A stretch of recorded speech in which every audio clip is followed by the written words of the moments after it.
pour la zone selon Maloba.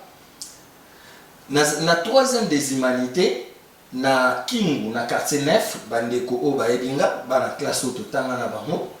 Jour mususu, professeur na biso mathématiques azotangisa biso Derek, il s'appelait.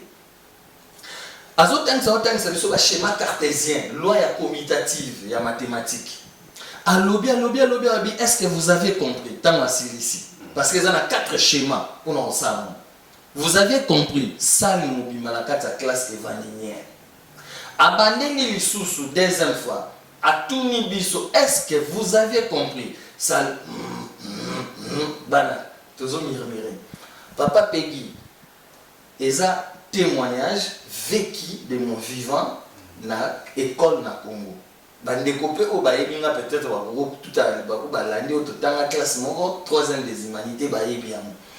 Le monsieur le professeur Derek a vu créer à quelle fenêtre le roi peut fenêtre en haut à l'école à Congo ils ont la réhabilité ils ont vide a vu et fondement voilà a vu créer à boire que moi à travers fenêtre et qui a vu bâton mobile ma créé à un tableau soki ozui oyo na oyo osangisi epesio oyo ochango na a ozui lisusu oyo na oyo osangisi ozui oche a a expliquer biso na lingala tant on expliquer na lingala silisi alobi est-ce que vous comprenez ça nous c'est oui to comprendre donc voilà tina ya langue papa Peggy.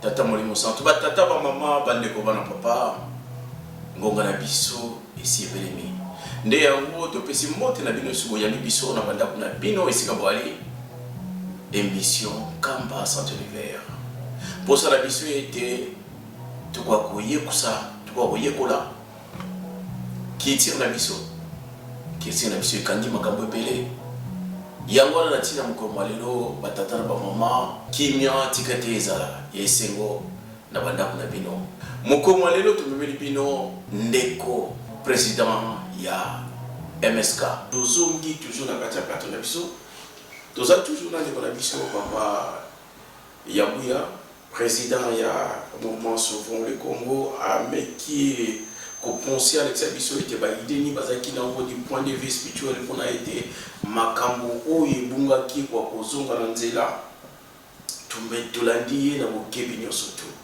ngonga na biso ekoki lelo ete balakisa biso soki bakoti na politique entrée politique na bango po réussir eloko nini projet nini bango bazali nango mabongisi nini bino bozana yango pote tant que tu vas bino na politique on dit non ba idée on a biso o bango bazana nango yangwana de fotolanda pour te Congo et zonatela donc parlons de votre entrée dans les milieux politiques et kozala ndengeni bo projet ta ndengeni papa Yabuya matondo pona couper sa biso maloba papa Peggy. Premièrement tu es bien dans les projets politiques au MS que je projeté d'abord projet social. Donc, à niveau il y a santé à Congolais parce que mon tout à vivre au jour le jour à Coco concocter maladie mais comment mon tour à se faire soigner.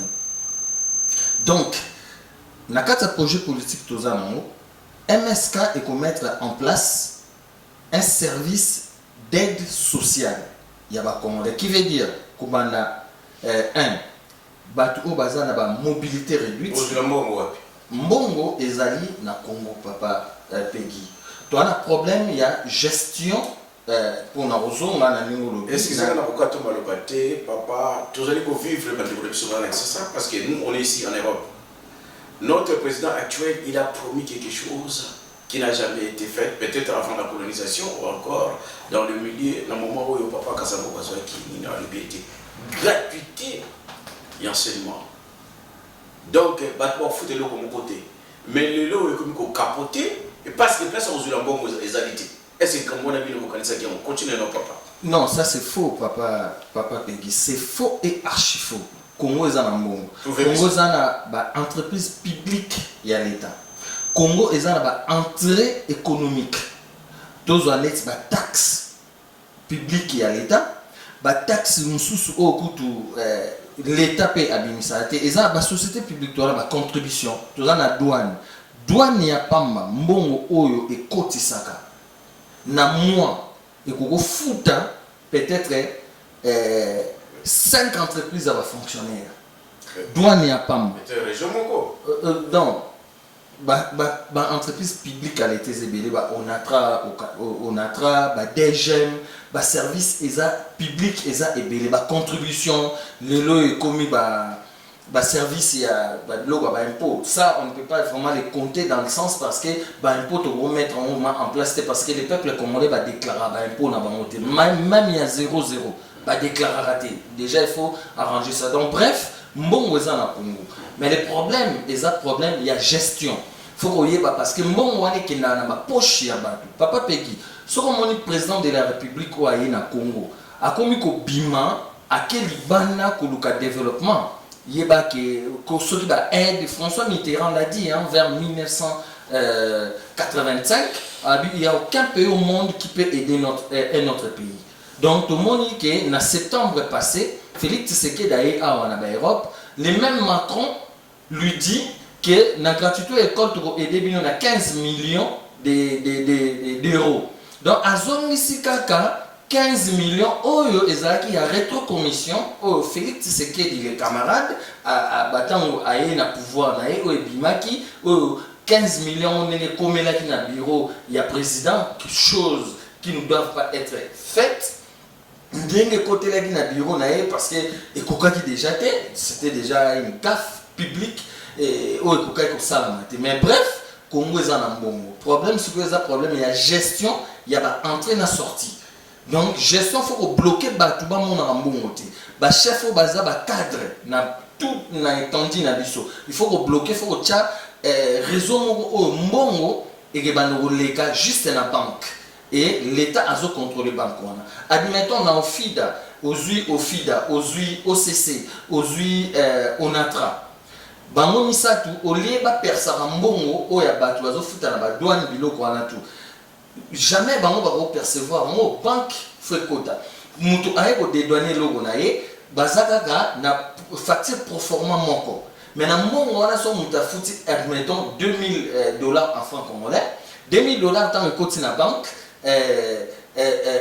Et qui na banque donc partie ndambu ya ofi de qui na kata banque paye une partie ndambu ya OCCK paye on a traqué donc au moins il faut que structure moko ya bloquer que batu ba ya ko zwa mbongo ya l'état te na kata gestion on a un problème de réglementation donc évidemment papa Peggy Congo eza na mbongo eza na ba milliards na minute autozolo ba na journée moko ba pesa biso Congo coûte ça combien parce que bazo yi bambongo bazo tia na ba poche na bango yangwana moyen l'état récupérer mbongo wana boye exacte mais oyo bango bazo c'est tout le monde ba 57 ba chiffre ba 57 millions et bimi ba chiffre ba 15 millions Félix Tshisekedi les camarades en arrivant au pouvoir directement 15 millions et Kotaki il y a rétrocommission mais bon, on dit 15 millions papa Peggy, sauf que par exemple, il y a des projets culturels, il y a des centres culturels dans chaque commune, dans quartier. Oyo MSK Zanamo, on dit 15 millions de tonga, combien de centres culturels à jeunesse Namboka Nabiso dans chaque commune dans la République démocratique du Congo. On dit 15 millions, sauf que réhabiliter combien des écoles na Congo par rapport à la gratuité il y a éducation nationale déjà na MSK une fois arrivé au pouvoir on va faire la réforme éducationnelle papa Peggy réforme éducationnelle et ça na ko banda na gratuité réforme éducationnelle il faut to banda bana na biso na école maternelle, école primaire, secondaire, humanitaire, universitaire, barotanga na munoko nini. Omoni munoko langue, et la première état spirituel ya mboka. Ya monde de pesa biso pifo pour bana na biso ba comprendre oyo par rapport bazotanga pour ba ya la création na invention. De deux, faut toyeba na gratuité et ça raté que bozui mbongo bato bazofuta te ba manuel scolaire, ba syllabus, bana ba osomba ngote. Osomba na papa Peggy. Et puis encore ba programme ya scolarité. Oyo nini tokotia seno biso parce que bana na biso biso totangi ba obetela biso ba histoire ya ba Charles de Gaulle, ba histoire ya ba France, biso moko na totanga te to ba comment on nous a divisé par rapport à l'histoire de la traite négrière, l'histoire ya colonisation. Ngai papa Peggy na repesa anecdote moko boy pour na zongi selo maloba na troisième des humanités na Kingu na quartier 9 bandeko o baebinga bana classe auto tanga na bango jour mususu professeur na biso mathématique azotangisa biso Derek il s'appelait azotangisa biso ba schéma cartésien loi ya commutative ya mathématique alobi est-ce que vous avez compris tanga ici parce que ça a 4 schémas pour ensemble vous avez compris ça le mobima la carte classe évaninière. Abandonnez les sous deuxième fois. À tout nibiso, est-ce que vous avez compris? Ça. Bana. Toujours murmurer. Papa Peggy. Et ça, témoignage vécu de mon vivant na école na Congo. Bandekopé au baébinga peut-être tout à l'heure. L'année au total classe moro, troisième des humanités baébiam. Le monsieur, le professeur Derek a vu créer. À quelle fenêtre, le roi peut la fenêtre en haut de l'école à Congo, ils ont la réhabilité, ils ont le vivre, ils font moi, voilà, ils ont créé, à boire comme à travers la fenêtre, et qu'ils ont un bâton mobile créé, à un tableau. Ce qui aujourd'hui, na oyo, au sangisi, et pesio oyo, au changonam, ah. Aujourd'hui, les sous oyo, na oyo, au sangisi, aujourd'hui, au tché, ah. A expliquer, mais son animal. Quand on a expliqué la lingala silisi, alors est-ce que vous comprenez? Ça, oui, tu comprends. Donc voilà, Tina, il y a langue, papa Peggy.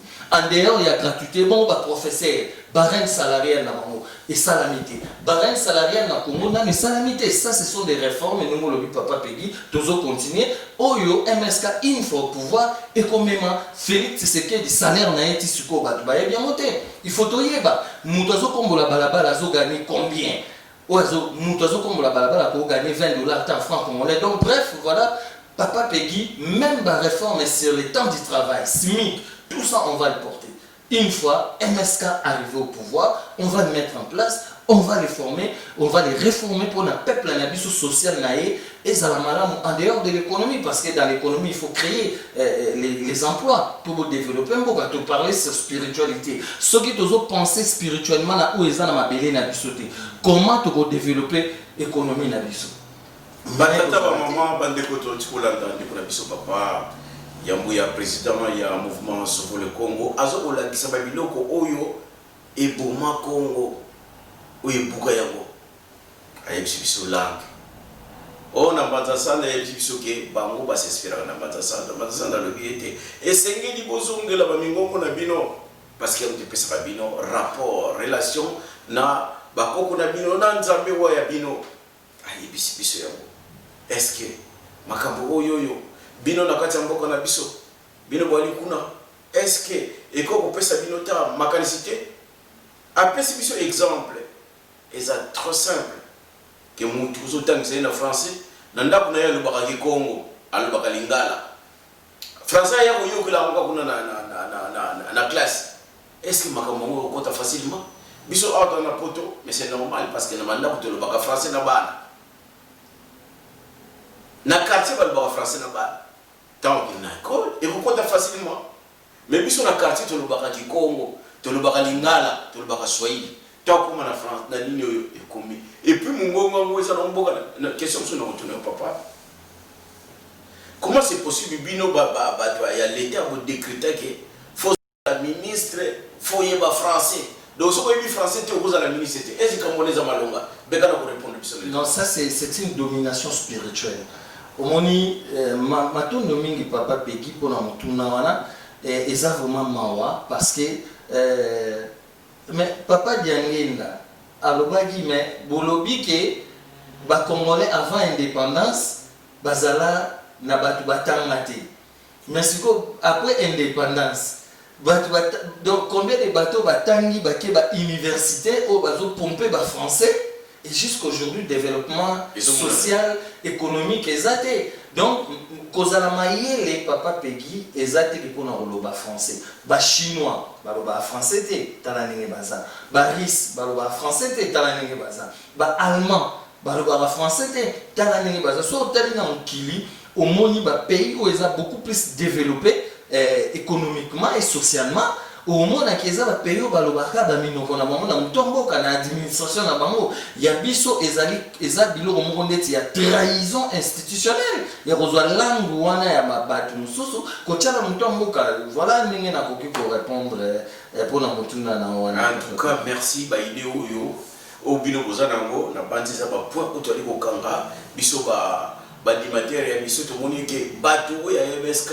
bazali koyela biso makambo ya minene oyo kusala ete soki tokangi babiloko wana na bandi koko na biso kodevelope ndenge mosusu tokoyeba ke mutu azosala formule ya mai ayebika kobakisa nini parce que ayebi na mongongo na ye mai wana babengi yango nini kombo deja ya mai biloko eza kuna ekopermettre ye asinspire kaka na kombo pamba ya mai aza nango mais siko mai sikoyo azokoloba ngo na classe bozotangira ngo na français. Mais comme il y a comme boulot, il y a mon papa, en tout cas, merci. Mais Bolimbi, c'est papa Peggy, pour lobby Maï. Na robini sa idée moko. Spirituellement, pour toi, il y a la science. Lelo, tozo la namaïté, to traité, to timo la nappe phréatique, to kende na ko traiter traitement des eaux par eau isée, na médicaments. Mais na 2 345 000 km² au Tozana na Congo, papa Peggy. Tozana combien de sources d'eau naturelle bimara na samai? Oyo spirituellement pour science même abiso to sala to beaucoup creuser ba source wana to tche ba citerne ya minene ba 1000 mètres 1000 kg d'eau aussi c'est combien? Et zo benda mai ba to sokola na mai wana au des sources pour ekaoka raté et s'il raté batu ba sokola nango batu ba romela yango batu ba rolamba nango. Donc même avant beaucoup maintenant donc le timo la mai na ba nappe phréatique et puis bon ça le traitement des eaux donc tout temps on va bimisi maramba mai na Congo na on bozo que on a français mais voilà déjà na MSK na projet ya maramba tali ya ba régie des eaux wana.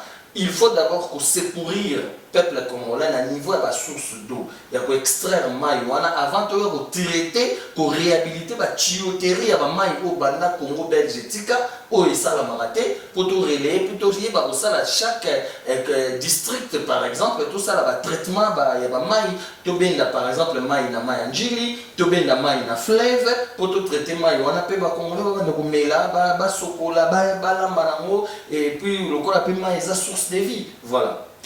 Bon, merci bien papa Yamouya, tu m'as dit que tu vas continuer, tu m'as dit parce que bien le vous allez awa. Est-ce que dans Mboka représentativité dans les alliés? Si évidemment, dans Mboka tu as un vice-président, tu as un secrétaire général adjoint, bango tout le monde va saluer la démarche où tu as la kisa conférence constitutionnelle où tu as Kongalushwa. Donc, réinventons un modèle de gouvernance selon notre culture. Donc, il y a conférence au projet au vice-président Nabiso, na CGA Nabiso, qui se place aux gens qui des réceptions. Félix Tshisekedi, Antoine Chilombo, le président actuel, Azanamo, Totinelakie, na courrier au la conférence au. Janine Mabunda plutôt, la dame, maman Janine Mabunda, la présidente de l'Assemblée nationale, donc il y a Clan, il y a Bampanzu, donc il y a peut-être Tindela qui est, président du Sénat, où il y a Clan, il y a Bantsaku, Tambomamba, il y a peut-être Tindela qui est, Cour constitutionnelle, peut-être Tindela qui bango, pour un changement il y a constitution pour constitution na biso et comment on a selon le ligne na biso culturellement la tradition tout qu'on soit pas il y a pas l'ambantou dedans donc tout ça la représentativité na biso eza sur le terrain tout ça là ndenge na lobaki na tant to bandaki émission la première partie il y a une émission qui est sortie officielle à MSK officieusement et ça le 24 avril 2019 na mboka toza na ba papier où ils ont présenté comme mouvement social culturel donc voilà représente toza pe na ba membres toza quelques membres il y a une centaine de membres bon pour l'instant on n'a pas vraiment assez de membres to senga pe na ba o bazolanda vision à MSK s'ils veulent s'adhérer à des gens à bango ezali vraiment la porte est ouverte à tout le monde et tant que biso toza parti à ba royaliste mais toza pe na bato va comprendre que les démocrates baza ba fauteurs il y a marambu il y a humanité et ko bebisa mokili baya to sangana ensemble pour toyeba ndenge nini tokende na Congo ya sika. Merci batata wa mama to ko poussa na nto ko mara suka ya émission na biso to ngi to tuna bino ndenge contribution na bino ezali pour na mboka ekende liboso bo me collection biso ete botinda ki nino ya mémorandum constitutionnel par rapport à mandat constitution par rapport à l'idéologie na bino mais tout le monde était idée na bino zandenge nini est-ce que beaucoup ko aider ba de côté au bazali kuna parce que uta kisasa timatali nzeleza moko uta kisasa ti bandundu nzela moko kaka na kati pa unke de kisasa mbala mususu soko yenzela selemba utepo ya hyper komina mubulu soko yenzela ya nino tepo kene nino donc misala ezali mix infrastructure routière idée ni beaucoup ça va parce que comme il biso pasi bambouteillage musu toli komona on dirait que tu bino uta potote papa est-ce que beaucoup senga parce que mbala musu te papa tseki da boyoka que non aboy ko sala boye est-ce que donc on face à la capone les makambo wana ba ko mona ngo bien parce que dans na les logo yo et sengeli ka kateke a que des places les lots de technologie ils ont développé à comment on a dit ça na maquette ou encore virtuellement à moni en moi moni qui place ba diffuser papa to pesiona no maloba ceux qui contribution les gros à nini ya MSK pour pas me royo quand même matondo mingi papa Peggy pona motuna na oya malamu pe parce que eza na kati ya projet institutionnel ya MSK omoni papa Peggy bakonzi ya mboka na biso il faut ba scientifiquement faut ba yeba tozana ba architecte na mboka déjà loko eza mabe tozotika ya biso ba scientifique potolanda ba chinois potolanda ba mususu to konso ba koko baza kosilika na Congo il faut tozongela ba scientifique na biso tel que bana ISTA bano basali ba biochimie basali ba physique tout konso mais bref pour la raison à la motuna na papa Institut des bâtiments et des travaux publics mais ces gens là papa Peggy une fois MSK lelo pour na ça peut idée et pas bande quoi politique au bazana mboka tozana rivière Njili est la rivière moko scientifique et bandi wapi uti wapi rivière Njili est bandi côté ya ba ou côté Njili brasserie et bandi kuna côté et ça mai moko mokeza la kuna ba benga mai ya Lukaya et ya se jeter na rivière Njili. Bon, je connais pas vraiment trop des kilomètres, des distances, des mètres cubes, mais ça quand même cours de moko et ça pacifique et ça mouné to ça la mo marambo pelé. Ce qui te font yango d'abord, il faut qu'on agrandir en haut, comme ça on mouné mais rivière wana nané que se jeter na fleuve Congo.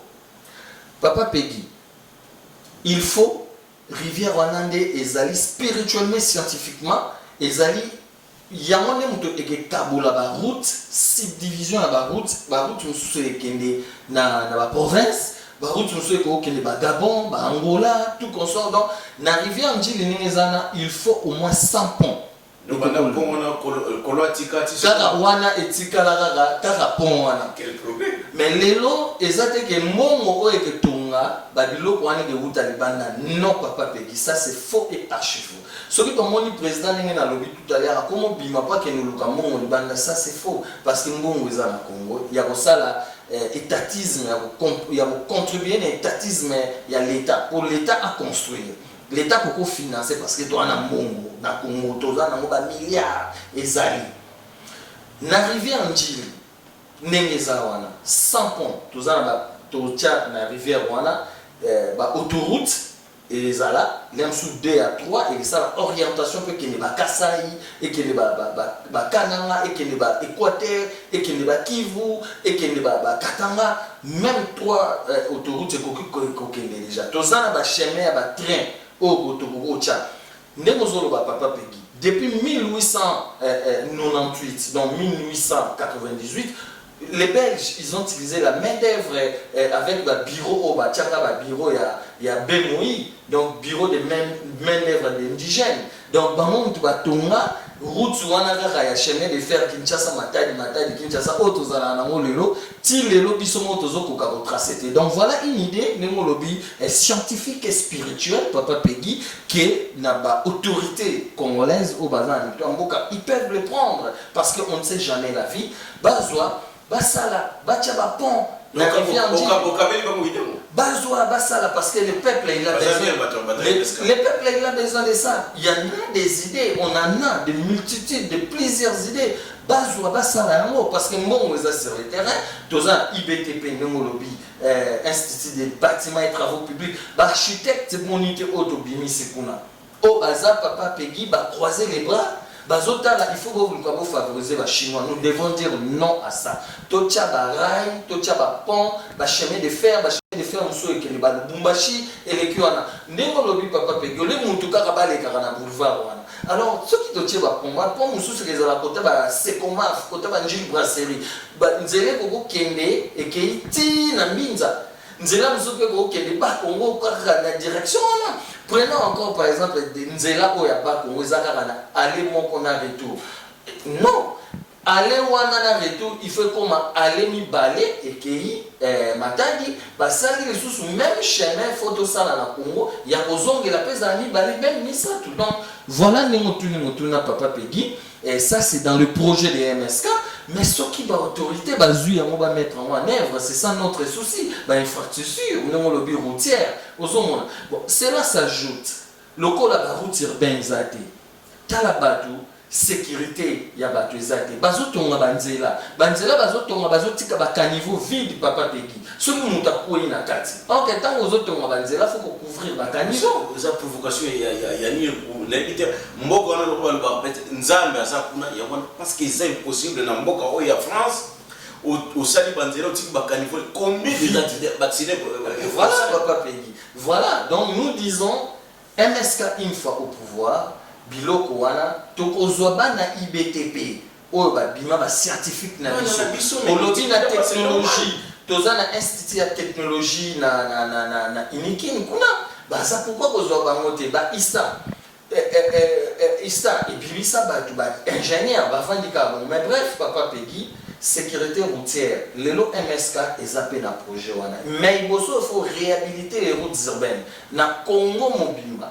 Il faut que ça, on pas qu'à la ville province à Kinshasa. Sur l'environnement, on a des projets. Comment ça, la pataka Kingopeto, par exemple, au Gentini Ngobila, Bachaki entre les 12 et les 13 mai 2019, mais il faut Kingo Ezabopeto ya Congo Mobimba. Naba Obazana fin fond et ba village, il faut que même la bango, Bopeto pour le peuple congolais à se retrouver. Voilà.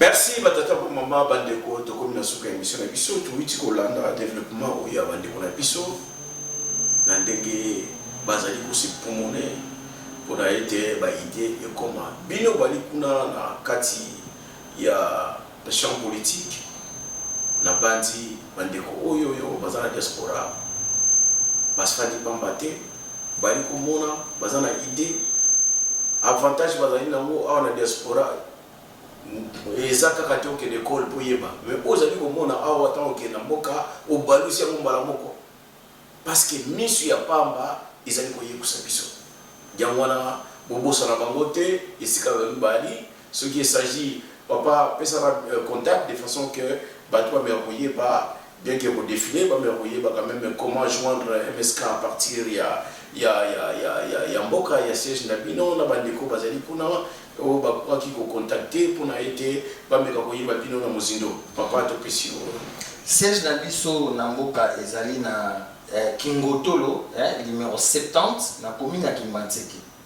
Donc, biso toza na France, mais de temps en temps, on se prépare pour notre kende sur le terrain, to van na paix pour notre vision au toza na ngo, inspiration au toza na ngo, to l'accent sur le terrain auprès du peuple. En fin de compte, c'est le peuple qui va décider. Donc, à partir de France, numéro ongai va contacter 0033 664 32 12 61. On a répété le sous 0033 664 32 12 61. Donc, voilà, c'est un peu ça. Batata maman ta combinaison la mission de Rosanne ça été pour pesa père papa président il y a solo bande ko escale subali mbote mingi batu bande ko ya MSK ba dirigeant escale subali en tout cas to sepele mingi peto ko yamba bino mais ko zali ko yamba na to cité sans que to senga mo il y a circonstances ou bien mot de la fin de bino molinga ko lo bayango yam ko mo lelo papa to singi yo sukozali kamu ya kusukisa pona ete tokosisa masolo oyo tobandi na bopeto matondo mingi papa Peggy na ndenge oyambi biso tosololi topesi baide mpona souci culturel, social, économique et politique malgré tout sur le social to développer mingi te mais on aura le temps ya redévelopper parce que c'est vaste mais l'essentiel où elobami quand même ezopesa bapiste un peu tolobaka boye na MSK na Congo vit l'unité oya kimpavita bundelaka raison pour laquelle il faut créer Kintwadi et Nikoloba unité dans l'amour, unité dans le respect, unité dans la dignité, unité dans la justice. Tozoyango to tchango na kati ya institution na biso dans na kati ya gestion pe administration ya mboka po Congo oyo papa Simon Kimbangu abundelaka o alakaka royaume Congo kozonga pe oyo ya Kimpavita lukaka a réunifier et pona etelema.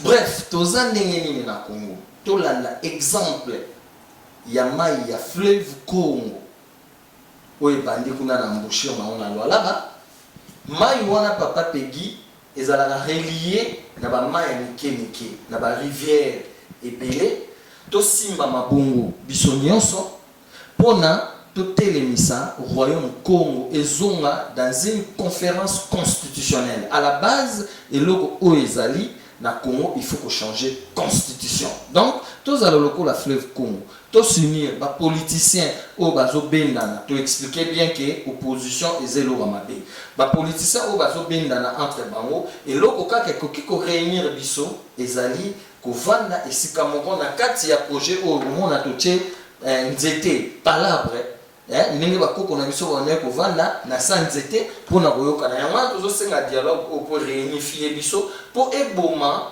conférence de Berlin au bachela biso ya 1800 ebandaka na 1884 na novembre tina février 1885 donc photo vanda tocha les choses culturelles les choses sociales économique et politique to vandi la mo poto komanga na constitution na biso ezala selon ame na biso ya ba bantu selon ba réalité na biso pona to sala conciliation et réconciliation ya ba congolais.